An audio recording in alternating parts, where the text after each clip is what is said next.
కూడా ఇప్పుడు మీతో మాట్లాడుతున్నాను కదా, పక్కనే కాంగ్రెస్ ప్రభుత్వం ఉన్నది కర్ణాటకలో, తెలంగాణలో కాంగ్రెస్ ఉన్నది, ఇటు పక్కకు బీజేపీ ఉన్నది. ప్రతి ప్రభుత్వం ఈ దేశంలో గూఢాచారి వ్యవస్థ మీద ఆధారపడుతుంది. ప్రభుత్వాధినేతలకు రిపోర్ట్లు వస్తాయి. ఎట్లా వస్తాయో మాకు తెలియదు. వాళ్ళు ఎట్లా తీసుకొచ్చిన సమాచారం మాకు తెలియదు. మేము అడగం. మేమంటే మేము కాదు, ముఖ్యమంత్రులకు, మంత్రులకైతే అసలే తెలియదు. ఇది వాస్తవం. ఈ దేశంలో ఇదేదో కొత్త విచిత్రమైన విషయం అన్నట్టు, చాలా గొప్ప విషయం ఏదో వీళ్ళు పరిశోధించి సాధించినట్టు నేను ఇవాళ అడుగుతున్నా. ఎవరిని అడగాలి? సిట్ ఎవరిని పిలవాలి? నిజానికి గతంలో ఇంటెలిజెన్స్ ఐజీగా పనిచేసి ప్రస్తుతం డీజీపీగా ఉన్న శివధర్ రెడ్డిని పిలిచినరా? గతంలో టీఆర్ఎస్ ప్రభుత్వంలో ఇంటెలిజెన్స్ ఐజీగా మొదటి ఇంటెలిజెన్స్ ఐజీ ఎవరు? ఇవాళ డీజీపీ శివధర్ రెడ్డి గారు. ఆయనకు తెలుస్తుంది ఎవరు ఫోన్లో ట్యాప్ చేసినా, మాకేం తెలుస్తుంది? గతంలో డీజీపీగా పనిచేసిన మహేందర్ రెడ్డి గారికి తెలుస్తుంది. మొన్నటిదాకా డీజీపీగా పనిచేసిన జితేందర్ గారు, ఆయన గతంలో హోమ్ సెక్రటరీ ఉండి, ఆయనకు తెలుస్తుంది.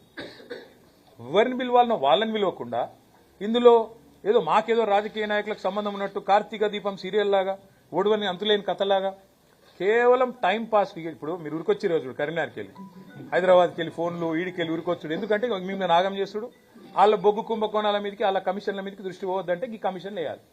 ఇంకా ఏముంది ఆ సిట్టులో? రమ్మ అడిగితే నేను చెప్తా, కుల్లా చెప్తా.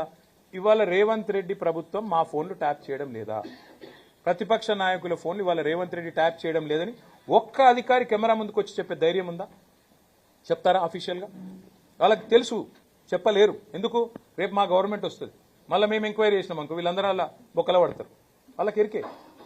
వాళ్ళు ఏ ప్రభుత్వమైనా భారతదేశంలో 1952 నుంచి నేటి వరకు మాకు రాజకీయ నాయకత్వంతో సంబంధం లేకుండానే శాంతి భద్రతల పరిరక్షణ, సామాజిక మరి స్థిరత్వము, అట్లాగే ప్రభుత్వాల స్థిరత్వం కోసం ఎప్పటికప్పుడు వేగులు సమాచారం సేకరిస్తూనే ఉంటారు. కానీ రాజకీయ నాయకత్వానికి, ముఖ్యమంత్రి అయినా మంత్రులకైనా మాకు ఆ సమాచారం ఎట్లా వస్తుంది అని తెలియదు. రెండోది, ఇప్పుడు నేను ఫర్ ఎగ్జాంపుల్ చెప్తున్నా మీకు, మాకేదో సమాచారం కావాలి అనుకోండి, నాకు కాదు ప్రభుత్వాధినేతకు సమాచారం కావాలి, పోలీసు వాళ్ళకి చెప్తే వాళ్ళు తెచ్చిస్తారు. వాళ్ళు ఎట్లా తెచ్చారో మాకు చెప్పొద్దు, మేము అడగద్దు. అది మౌఖిక ఒప్పందం, అది ఓవరాల్గా చట్టం. ఇది తెలుసు పోలీసు వాళ్ళకు. కానీ ఇప్పుడు ముఖ్యమంత్రి దావోస్ పోయిండు కదా, ఆడికెళ్ళి హార్వర్డ్ పోతుండు కదా, 10 రోజులు టైంపాస్ చేయాలి కదా. ఓ రోజు హరీష్ రావుని విలువుండ్రి, ఓ రోజు కేటీఆర్ని విలువుండ్రి, దినమంతా ప్లేట్ బ్రేకింగ్లు పెట్టి బదలు కొట్టుండ్రి, గుచ్చుతున్నారు, పొడుస్తున్నారు, లోపల పీకుతున్నారు, ఏకుతున్నారు, ఏమి ఉండదు. మేము చేసేది తప్పేం లేదు, వాళ్ళు పీకేదేమీ లేదు. ఇదొక అబ్సల్యూట్ ట్రాష్ కేసు, ఇది బక్వాస్ కేసు. దీనిలో ఏమి లేదు. ఇది విచారణ చేస్తున్న పోలీసులకు కూడా తెలుసు. ఇంకా విచిత్రం ఏంటంటే, నేను మొన్న హరీష్ రావు గారిని పిలిస్తే ఏమో కొత్త విషయాలు ఏమో చెప్తారేమో అనుకున్నా. ఏం లేదు, అడిగిందే అడుగుడు, తిరుల మరల చేసి అడుగుడు, మరల తిరులేసి అడుగుడు.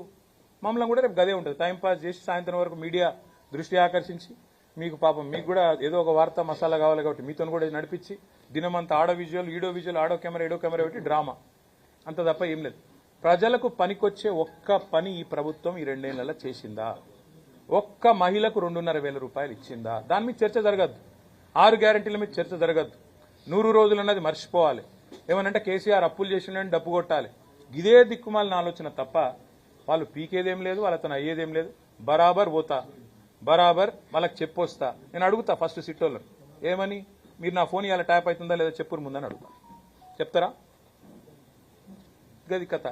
ఇది ఒక రొటీన్గా జరిగే వ్యవహారాన్ని, ప్రభుత్వంలో రొటీన్గా గూఢచారి వ్యవస్థ చేసే పనిని, ఇదేదో జరగలేని పని, ప్రపంచంలో ఎన్నడూ జరగలేదు. ఇప్పుడు రొటీన్గా ఎవడన్నా మా ప్రభుత్వాన్ని పడగొట్టే లుచ్చా పని ఎవడన్నా చేస్తే, 50 లక్షల రూపాయలతో ఎవడన్నా బ్యాగ్ పట్టుకొని దొరికితే, మా ఎమ్మెల్యేలను కొనుగోలు చేసే ప్రయత్నం చేస్తే వాళ్ళ ఫోన్లు ఇంటే ఇన్నరేమో, మాకేం సంబంధం దానికి? ప్రభుత్వాన్ని కూలగొట్టే పని ఎవడన్నా వెధవ చేస్తే, ఆ వెధవను అడ్డుకునే క్రమంలో ఆ వెధవ ఫోన్లు ఇంటే మాకేం సంబంధము? పోలీసుల పని అది. మేమేం చేస్తాం దానికి? మాకు సంబంధం ఉండదు. రొటీన్ ప్రక్రియ అంటున్నారు. రొటీన్ ప్రక్రియ అనే కంటే ముందు ఈ కేసు ప్రారంభ దశలో కేటీఆర్ కేంద్రంగా అనేక పుంకాలుగా వార్తలు వచ్చాయి. ఎవరు ఇచ్చినారు వార్తలు? సిరిసిల్లలో ఒకటి, ఇక్కడ సర్వర్ పెట్టారు, ఇక్కడ ఒకటి ఆఫీస్ పెట్టారు, అక్కడ అంతా పెట్టారు, అంతా కేటీఆర్ అనుసంధానం జరిగిందని చెప్పేసి సోదర ఒక్క మాట అడుగుతా. ఒక్క నిమిషం సోదర, ఒక్క మాట మీరు అంటున్నారు కదా, అంటే మీరు అడిగేది ఇక్కడ పెట్టారు. నేను చెప్తాను సోదర, ఒక్క మాట చెప్పండి. మీరు నాకు 2 ఏళ్ళు అయింది కేసు ప్రారంభించి, ముంగడు చూడాలన్నా. ఆయన అందంగా ఉన్నాడని అడుగు. ఇప్పుడు రెండేళ్ళు అయింది కేసు విచారణ ప్రారంభించి, 2 ఏళ్ళు అయింది కదా. ఇప్పుడు తమ్ముడు ఒక మాట అన్నాడు, పుంకాను పుంకాలుగా కథనాలు వచ్చినాయి. ఎక్కడికి వెళ్ళి వచ్చినాయి? ఎవరన్నా ఒక అధికారి అఫీషియల్గా ప్రెస్ మీట్ పెట్టిండా? ఎవరన్నా మంత్రి అఫీషియల్గా మాట్లాడిండా? ఏడికెళ్ళి వస్తున్నాయి ఇవన్నీ? ఏడికెళ్ళి వస్తున్నాయి? లీకులు తప్ప. ఇట్లయిందట అట్లయిందట, అదిగో పులి ఇదిగో తోక. ఒక్కటంటే ఒక్క ప్రెస్ మీట్, ఒక్కటంటే ఒకటి అధికారిక వార్త ఏదైనా వచ్చిందా? సీఎంఓల నుంచి లీకులు. గతంలో అప్పుడు సినిమాలో గ్రీకు వీరుడు అని పాట ఉంటుంది, అట్లా రేవంత్ రెడ్డి పేరు లీకు వీరుడు అని పెట్టాలి.